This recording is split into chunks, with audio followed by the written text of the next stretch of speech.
इस वीडियो के अंतर्गत हम चोल शासकों के बारे में पढ़ेंगे।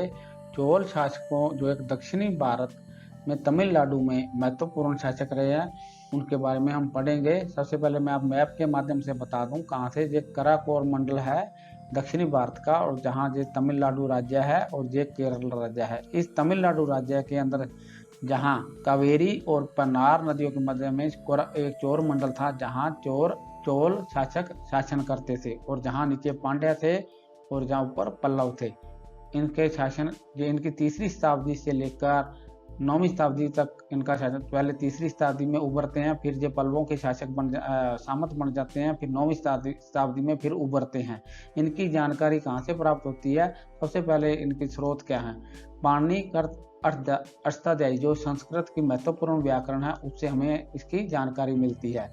इस विषय की जानकारी के अन्य स्रोत जो हैं कात्यायन कृत वार्तिका और महाभारत और संगम साहित्य है, जो बहुत महत्वपूर्ण है। संगम काल 300 ईसा पूर्व से लेकर 300 ईस्वी तक 600 वर्ष तक का माना जाता है। इसमें महत्वपूर्ण तमिल साहित्यों की रचना की गई थी, जिसमें चोल शासकों के बारे में हमें जानकारी प्राप्त होती है। अन्य है तालमेल, यानी कि जो जानकारी के जो महत्वपूर्ण स्रोत कौन कौन से? अष्टाध्यायी यानी महत्व संगम साहित्य से हमें जानकारी प्राप्त होती है। और चोल राजा का क्षेत्र क्या है, जो मैं पहले भी बता चुका हूँ, यानी दक्षिणी भारत के वर्तमान में तमिलनाडु जो है, आधुनिक कावेरी नदी घाटी, कराकोर मंडल, यानी कि दक्षिणी में जो समुद्री तट है उसे कोरमंडल कहते हैं, और इधर वाले तट को हम मालाबार तट कहते हैं।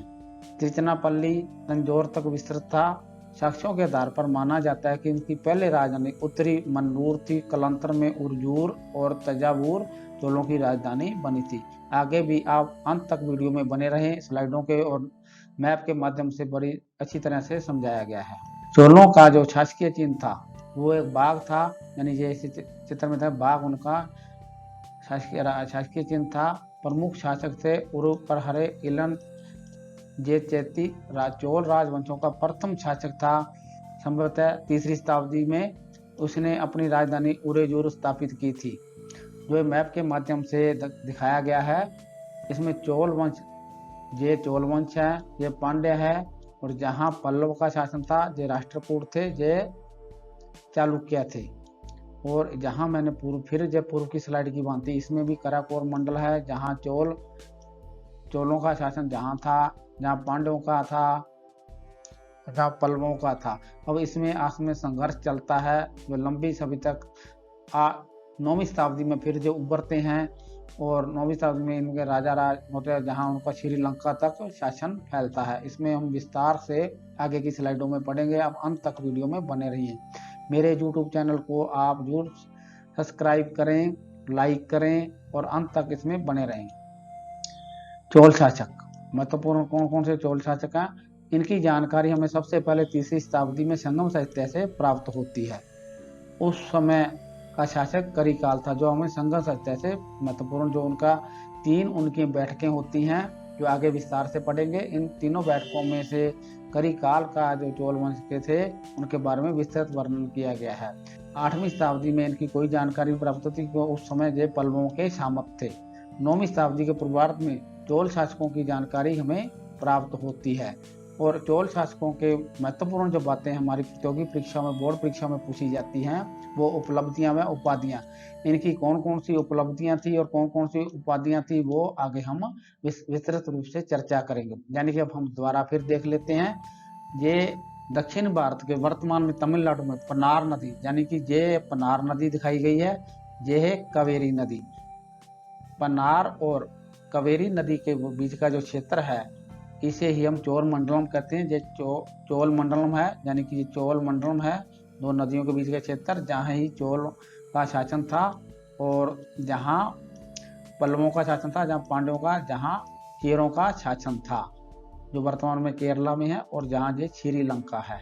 या फिर ये मैप के माध्यम से समझाने की कोशिश की गई है।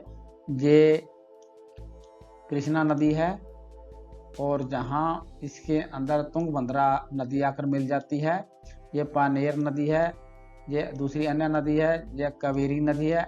और इनके मध्य का जो ये महत्वपूर्ण उपजाऊ क्षेत्र है, जो चोल के उपज में है, इनमें आसम में शासकों के मध्य में संघर्ष होता है, ये भी दिखाया गया। जहाँ मदुरई अन्य महत्वपूर्ण शहर दिखाए गए हैं वर्तमान में स्लाइड के माध्यम से। मैप में आप अच्छी तरह आपके दिमाग में रहेगा। जो उत्तरी भारत के कुछ नदियाँ दिखाई गई हैं, गंगा घाटी, जो आगे हम चर्चा करेंगे, जो गोदावरी महानदी, जो गोदावरी नदी, ताप्ती नदी आदि ये नदियों को दिखाया गया है। करिकाल। अब प्रथम जो तीसरी शताब्दी के अंदर जो महत्वपूर्ण चोलों का शासक था, प्रारंभिक चोल शासकों में सबसे सर्वाधिक महत्वपूर्ण शासक था, उस साम्राज्यवादी शासक ने अपने शासन के प्रारंभिक वर्षों में वणी नामक स्थान पर देलरी व अन्य 11 शासकों की संयुक्त सेना को पराजित कर प्रसिद्धि प्राप्त की। यानी कि करिकाल ने 11 शासकों की संयुक्त सेना को पराजित किया था, जो संगम साहित्य से हमें इसकी जानकारी प्राप्त होती है। इसकी दूसरी महत्वपूर्ण सफलता थी वह पर वदरलई के 9 छोटे छोटे शासकों की युक्त सेना को पराजित करना। यानी पहले इसने 11 शासकों की युक्त सेना को हराया, फिर 9 छोटे छोटे शासकों की सेना को हराया। संगम साहित्य के अनुसार करिकाल ने कावेरी नदी के मुहाने पर वहार पट्टनम यानी क्वेरी पट्टनम शहर की स्थापना की। यह महत्वपूर्ण क्वेश्चन बनता है, करिकाल ने किस नगर की स्थापना की थी? कावेरी, यानी किसके नदी के? कावेरी नदी के तट पर।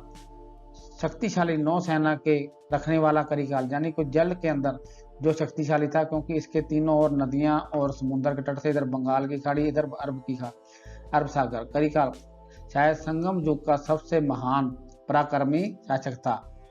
पटिन काले कर्ती के अवलेख के आधार पर करिकाल ने पूरे जूर को अपनी राजधानी बनाया। इसकी मृत्यु युद्ध क्षेत्र में युद्ध करते करते होगी। उसकी प्रशंसा में संगम साहित्य में अनेक कविताओं की रचना की गई है।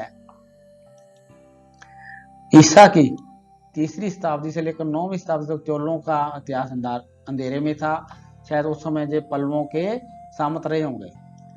9वीं शताब्दी के मध्य के महत्वपूर्ण चोल शासक कौन कौन है? जब उन्होंने पल्लवों के सामर्थ्य से उभर कर अपना वर्चस्व कायम किया, वो कौन सा? विजालय, सबसे महत्वपूर्ण विजालय। 850 ईस्वी से लेकर 875 ईस्वी तक 15 साल तक शासन रहा। इसकी महत्वपूर्ण बात है चोल शासन का पुनर्स्थापित करना। यानी करिकाल के बाद 8वीं शताब्दी में पुनः स्थापित किसने किया? विजालय ने अपने शासन को, चोल शासन का पुनर्स्थापित किया, रीइस्टेबिलिटेशन किया। इसकी प्रमुख उपलब्धि है विजालय ने पांड्य शासकों के तंजौर को जीतकर पूरे जूर के स्थान पर उसने अपनी राजधानी बनाया, यानी और नर केसरी की उपाधि धारण की। यानी कि पांड्य शासकों को हराकर कौन सी उपाधि धारण की? नर केसरी की वो उपलब्धि है। इसकी पांड्य शासकों को हराया और तंजौर को अपनी राजधानी बनाया और नर केसरी की उपाधि धारण की। इसके बाद इसका पुत्र गद्दी पर बैठता आदित्य प्रथम, जो 875 से लेकर 907 ईस्वी तक शासन करता है। इसकी महत्वपूर्ण बात है स्वतंत्र चोल साम्राज्य की स्थापना का श्रेय इसे जाता है। यानी इसकी महत्वपूर्ण है बात चोल शासन को पुनर्स्थापित करना, रीइस्टेब्लिशन करना, और इसकी महत्वपूर्ण है बात चोल साम्राज्य की स्थापना का श्रेय इसे जाता। इसकी उपलब्धि है पड़ोसी राज्य पल्लव पर विजय प्राप्त की। यानी कि ये पल्लव जहां से पहले इसने विजालय ने इसको जीता और ये चोल शासक जो आदित्य प्रथम से इसको जीता। यानी इस पांडे जहाँ है, पल्लव जहाँ है, चेर जे है, चोर जहाँ है, यानी चोल जे है। यानी कि इस राजधानी को जीता, पड़ोसी राज्य पल्लव पर विजय प्राप्त की और उसकी उपाधि से कोंड दंड राय की उपाधि धारण की। कौन सी उपाधि? को दंड राय की। यानी कि हमें इसकी उपलब्धि और उपाधियों को ध्यान में रखना, यही महत्वपूर्ण प्रश्न बनते हैं प्रतियोगी परीक्षाओं के लिए, वह बोर्ड की परीक्षाओं की दृष्टि से महत्वपूर्ण ये प्रश्न है। आगे प्राकांत प्रथम, ये 907 ईस्वी से लेकर 935 ईस्वी तक इसका शासन रहा। इसकी सबसे महत्वपूर्ण बात है चोल साम्राज्य का वास्तविक संस्थापक इसे ही माना जाता है। यदि क्वेश्चन आता है कि चोल साम्राज्य का वास्तविक संस्थापक किसे माना जाता है, वो प्राकांत प्रथम माना जाएगा।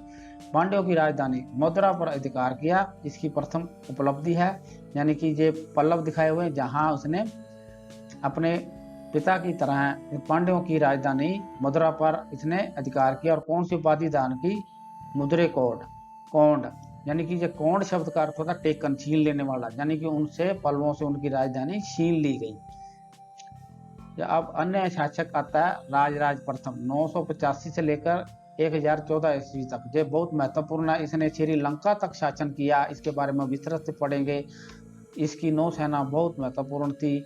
अब आप जैसे तमिलनाडु के अंदर जो महत्वपूर्ण जो शासक है, टेरिटरी है। चोलों ने अपनी टेरिटरी को श्रीलंका तक विस्तृत किया राजराज की नेतृत्व में। अब आगे स्लाइड में विस्तृत रूप से पढ़ेंगे।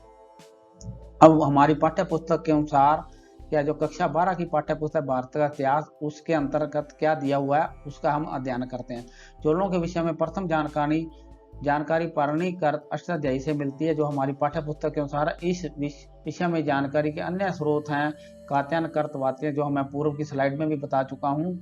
भारतीय महाभारत, जहाँ हम पुनः रिपीट इसको कर लेते हैं ताकि हमारे को अच्छी तरह से याद हो जाए। संगम साहित्य, टालमी आदि। चोल राज्य आधुनिक कावेरी नदी घाटी से कोरमंडल, तिरुचिरापल्ली, तंजौर तक विस्तृत था। साक्ष्यों के आधार पर माना जाता है कि इनकी पहली राजधानी उत्तरी मन्नूर थी। कालांतर में उर्वूर, तंजावुर चोलों की राजधानी बनी। चोलों का शासकीय चिन्ह बाघ था, जो पूर्व की स्लाइड में इसका चित्र दर्शाया गया। इसके प्रमुख शासक थे, जो हमें संगम साहित्य से पता लगता है। उर्वर हरे इलन चेत्री चोल राजवंश का प्रथम शासक था। उसने अपनी राजधानी उर्जूर स्थापित की थी। इनका महत्वपूर्ण शासक आ गया करिकाल, जो हम पूर्व में पढ़ चुके हैं। फिर इसी पाठ्य पुस्तक के अनुसार क्या दिया हुआ उसे पढ़ते हैं। जब पाठ्य पुस्तक का प्रश्न दिया गया, यह प्रारंभिक चोल शासकों में से सर्वाधिक महत्वपूर्ण शासक था।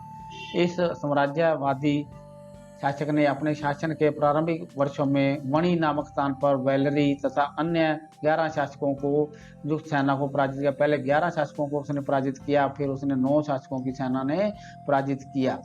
और संगम साहित्य के अनुसार करिकाल ने कावेरी नदी के पैमाने पर कौन से नगर की स्थापना करी थी?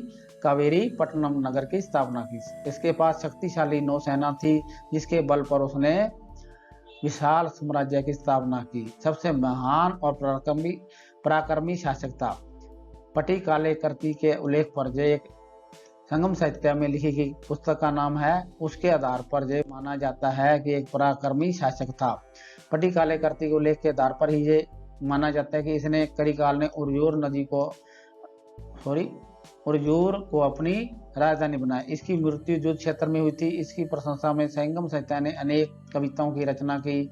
ईसा की 3री शताब्दी से लेकर 9वीं शताब्दी तक चोलों का इतिहास अंधेरे में रहा।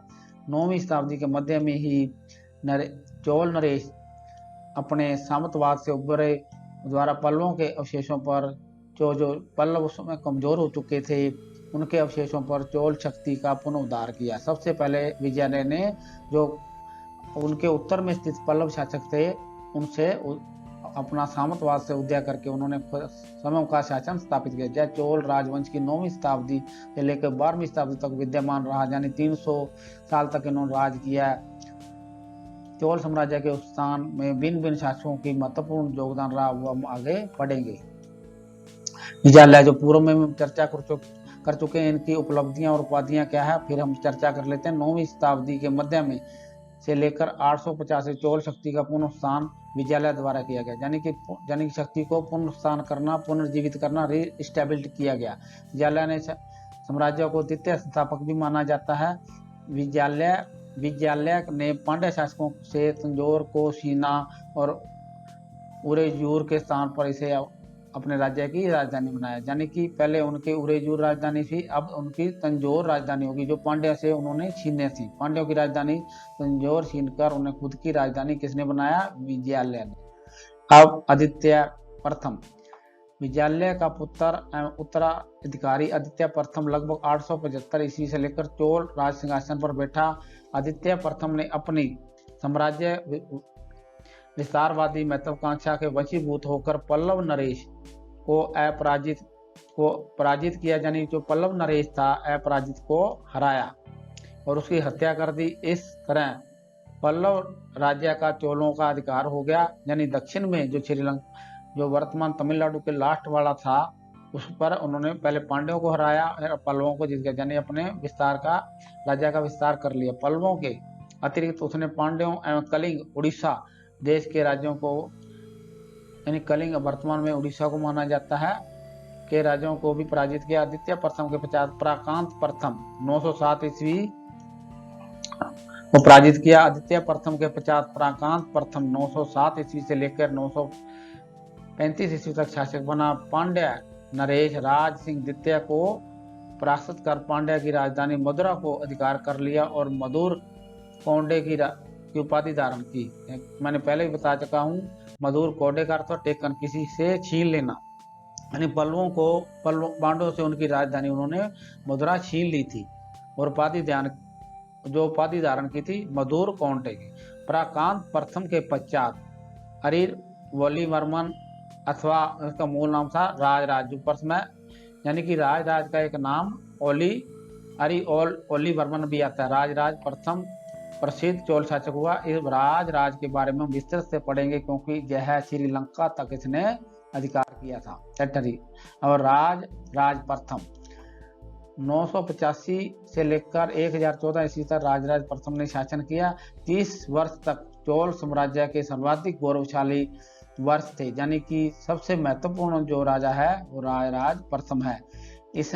इसने अपने पिता में प्राकांत प्रथम की लौ और रक्त की नीति को पालन किया, राजराज की उपाधि ग्रहण की। राजराज प्रथम ने अपने शासन के 9वें वर्ष में सामरिक अभियान प्रारंभ किया, यानी अपनी नौ सेना को और संगठित किया। चोल सत्ता के पुनरुद्धार और राजराज प्रथम ने बड़े पैमाने पर सैनिक अभियान कर दक्षिण के पांड्या, चेर, पश्चिम कंगों, उत्तर में कलिंग यानी उड़ीसा तक और उत्तर में श्रीलंका, मालदीव यानी कि बहुत सारे द्वीपों पर अधिकार अपना कर लिया। कई पुस्तकों में जो वर्णन आता है तो उसने राजधानी से 1200 द्वीपों तक अपना अधिकार कर लिया था। लक्षद्वीप, निकोबार, अंडमान आदि उसके कब्जे से, यानी कि उसकी नौसेना के बल पर उसने काफी अपना उत्तरी श्रीलंका तक अपना अधिकार कर लिया था। इन अभियानों के अंतर्गत सर्वप्रथम उसने चोल विरोधी गठबंधन के शामिल, यानी इन्होंने गठबंधन बना लिया था पांड्या, चेर और श्रीलंका ने, और हमला कर दिया था, उसका उसने बदला लिया। पांड्या, चेर, श्रीलंका जो इसके विरुद्ध चोलों के विरुद्ध एक गठबंधन बन चुका था, उसके शासकों को हराया, आक्रमण किया। इस संयुक्त मोर्चे को पूरी तरह उसने नष्ट कर दिया। उसने सर्वप्रथम चेर नरेश भास्कर वर्मन को पराजित किया। चेर के बाद राजराज ने पांड्या शासक अमर भुजुंग को पराजित किया और उसकी राजधानी मदुरा को अपने कब्जे में ले लिया। यानी कि चोल शासकों ने अपनी टेरिटरी को जहां इसको जीता, फिर पल्लवों को जीता, जहां तक अपना शासन बढ़ाया, जहां कलिंग राज्य है और जहां श्रीलंका है। श्रीलंका के उत्तरी राज्य में इसमें अधिकार कर लिया गया, जो आगे हम पढ़ेंगे। यानी कि और इसमें जहाँ चेर शासकों को भी हराया, यह भी उनके शासन में आ गया। जो चेर है, जहां पांड्य राज्य पर अधिकार के बाद राजराज प्रथम ने श्रीलंका के शासक महेंद्र पंचम, यानी श्रीलंका का जो महेंद्र, जहां भी उसने अधिकार किया, पंचम पर आक्रमण कर उसकी राजधानी अनुराधापुरम को बुरी तरह नष्ट कर दिया। इस अभियान में राजराज ने अपने द्वारा जीते गए प्रदेशों का नाम मामुंडी चोल मंडलम रखा, यानी श्रीलंका को जीतकर, उत्तरी श्रीलंका को जीतकर उसने नाम क्या रखा? मामुंडी चोल मंडलम रखा और पोलोरुवा को अपनी राजधानी बनाया। संभवतः इस विजय के बाद राजराज प्रथम ने जगन्नाथ का विरुद्ध धारण कर पोलोरुवा का नया नाम जगन्नाथ मंगलम रखा। उसने शासनकाल के अंतिम दिनों में राजराज प्रथम ने मालदीव को विजित किया, यानी कि जो मालदीव है जहां उसको विजित किया, या अंडमान निकोबार, यानी कि ये इस बंगाल की खाड़ी, हिंद महासागर के जो निको द्वीप से अपनी नौसेना के बल पर उन पर भी उसने विजय प्राप्त की। दक्षिणी लगभग पूरे समुद्र पर उसका अधिकार हो गया था।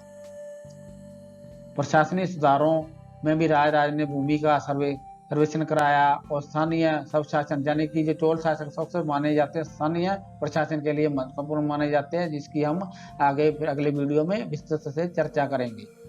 प्रोत्साहन दिया वह धर्म से उन्नता, कला विद्वता का संरक्षक, यानी कि नागपट्टनम में बौद्ध विहार मंदिर बनाए, अन्य धर्मों का भी संरक्षण करता था। तंजौर में एक महत्वपूर्ण राजराजेश्वर मंदिर बनवाया।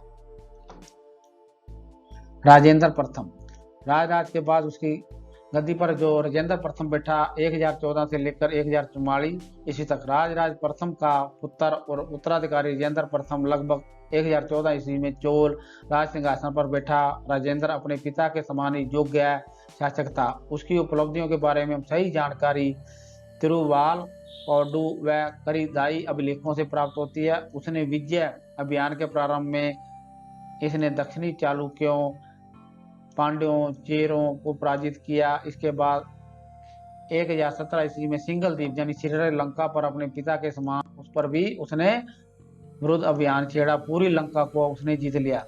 वहां के शासक महेंद्र पंचम को परास्त किया। संपूर्ण सिंगल द्वीप यानी कि संपूर्ण श्रीलंका पर उसने अधिकार कर लिया, या पूरी श्रीलंका पर उसने अधिकार कर लिया। ये जे है चालुक्य दिखाए हुए हैं, यानी कि चेल जो छोटा सा शासक है, जहाँ चेल था चोल वंश था, उन्होंने जहाँ इस पे भी इतना बड़े विशाल साम्राज्य था चालुक्यों का, उसको भी पराजित उसने किया। राजेंद्र प्रथम ने उत्तरी पूर्वी भारतीय प्रदेशों को भी जीतने का विशाल अस्थि प्रधान सेना का इस्तेमाल किया, यानी कि चोलों ने जहां तक गंगा का क्षेत्र जो है पश्चिम बंगाल के लास्ट तक, जहां इनको भी क्षेत्र जीता राजेंद्र प्रथम ने। ये गंगा के अंतिम क्षेत्र जो बंगाल की खाड़ी में आकर मिलती है, यानी पश्चिम बंगाल, उड़ीसा को जीतने के बाद पश्चिम बंगाल तक गंगा क्षेत्र बोलते हैं, जहां तक उसने अधिकार किया, यानी कि उत्तरी भारत की ओर कौन बढ़ा? राजेंद्र प्रथम।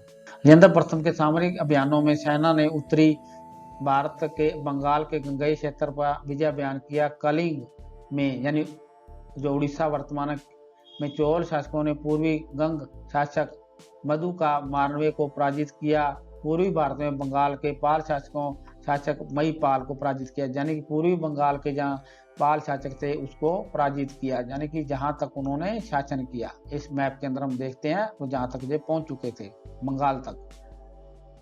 गंगा घाटी के अभियानों की सफलता पर राजेंद्र प्रथम ने, यानी कि गंगे कोड चोल, यानी कि गंगा के बंगाल पर अधिकार कर कौन सी उपाधि धारण की? राजेंद्र प्रथम ने गंगे कोड चोल की उपाधि, यानी कि गंगा, मैंने पहले भी कोड का अर्थ बताता हूँ, टेकन, यानी गंगा को भी हमने अधिकार पूर्वक छीन लिया, यानी कि हमारा जो क्षेत्र विस्तार है चोलों का गंगा तक था, पश्चिम बंगाल तक उन्होंने अपना राज्य विस्तार किया। उपाधि की धारण की। इस विजय की स्मृति में कावेरी नदी के तट पर गंगे कोड चोलपुरम नामक की नई राजधानी का निर्माण किया, यानी कि उन्होंने उपाधि गंगा पर राजेंद्र प्रथम ने सबसे पहले गंगा घाटी पे पूर्वी भारत के बंगाल तक शासन किया और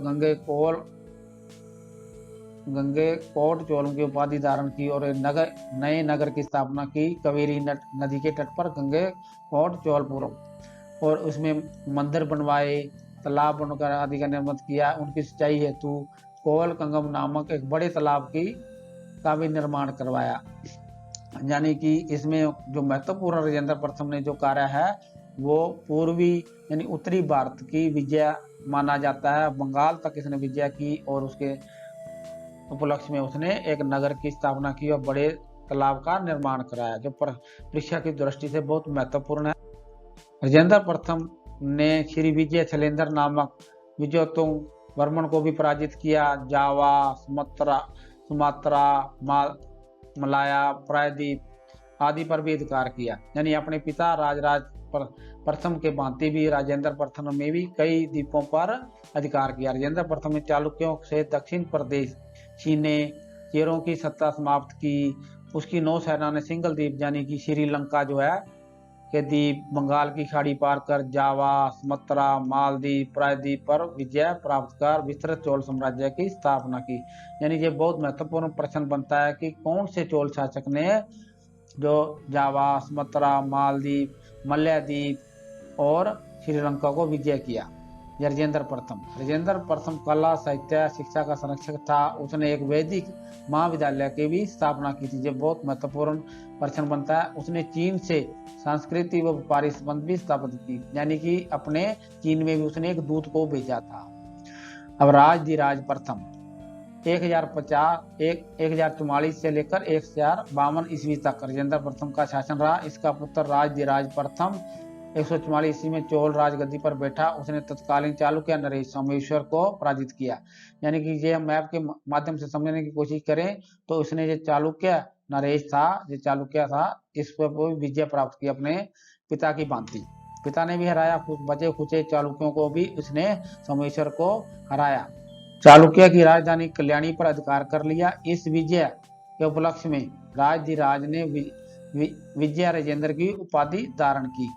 तत्पश्चात 1052 ईस्वी में कोपम के युद्ध में लड़ते हुए राजधिराज की मृत्यु युद्ध क्षेत्र में ही हो गई। यानी कि ये महत्वपूर्ण क्वेश्चन बनता है, कौन किसकी युद्ध क्षेत्र में ही लड़ते हुए मृत्यु हो गई? राजधिराज छोटे भाई ने युद्ध क्षेत्र के अंदर ही राज्याभिषेक उसका संपन्न करवाया गया। इसके पश्चात वीर राजेंद्र 1064 से 1070 ईस्वी तक शासक बना। उसने पश्चिम के चालुक्यों के कुंडल संगम के मैदान में पराजित कर तुंगभद्रा नदी के किनारे विजय स्तंभ की स्थापना की, यानी अपने भाई की मृत्यु का बदला लिया। यहीं पर ये पुण्य इस मैप के माध्यम में दर्शाया गया है। यानी कि ये एक तुंगभद्रा नदी है, ये कृष्णा नदी है, ये तुंगभद्रा नदी आती है, इसके किनारे इन्होंने हराया। जहां विजय स्तंभ की स्थापना किसके द्वारा? तुंगभद्रा नदी के किनारे विजय स्तंभ की स्थापना किसके द्वारा की गई? अपनी भाई की मृत्यु के बदला लेने के पश्चात उसने विजय स्तंभ की स्थापना की। 1070 ईस्वी में अधिराज राजेंद्र शासक बना, लेकिन राज्यों में हुए जन विद्रोह में उसकी हत्या हुई। बाद में राजेंद्र द्वितीय कुलोतुंग नामक प्रथम उसके शासक बना। चोल लेखों में कुलोतुंग को संगम वृत्तीय अर्थात करों को हटाने वाला कहा गया है। इस वंश का अंतिम शासक राजेंद्र तृतीय 1250 से 1279 ईस्वी तक लगभग 79 पांड्यों ने पुण्य पांड्य उभर गए और चोल शासकों के राज्य पर अधिकार कर उसे पूर्णतः समापित कर दिया। मेरा वीडियो देखने के लिए बहुत बहुत धन्यवाद।